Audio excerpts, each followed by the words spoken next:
Монголын волейболын холбооноос зохион байгуулж байгаа 2025-аас 26 оны улирлын үндэсний дээдлигийн тоглолтууд үргэлжилж байна. Эдгээр тоглолтуудыг PSN 5 болоод N-Sport сувг албан ёсны эрхтэйгээр эх орон даяар шууд дамжуулан үзүүлж байна.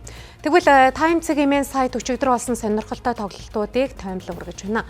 Өчигдөр буюу энэ сарын 11-ний өдөр волейболын дээдлигийн талбайд нийт 3 тоглолт болсон юм. Энэ өдрийн эхний тоглолт Дархан Могулс болон Мегастарс багуудын хооронд болсон юм.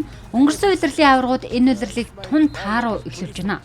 Аварга хамгаалахад тоглолт бүр чухал.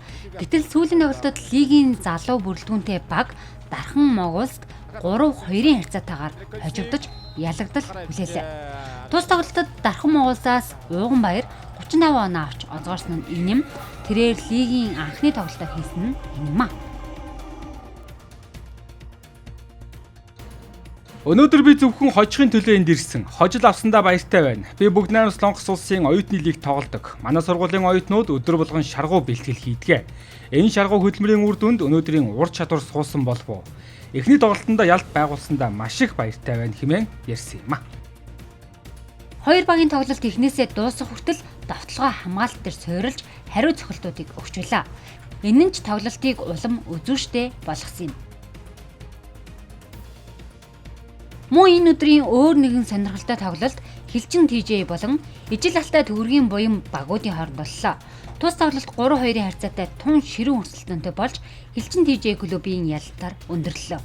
Хүч шахаж гал гарсан тоглолтод Хилчин TJ клуб яснаар улирал ихснээс хойш нэг ч хожигдоогүй амжилттай тэмцээнээ үргэлжлүүлж байна.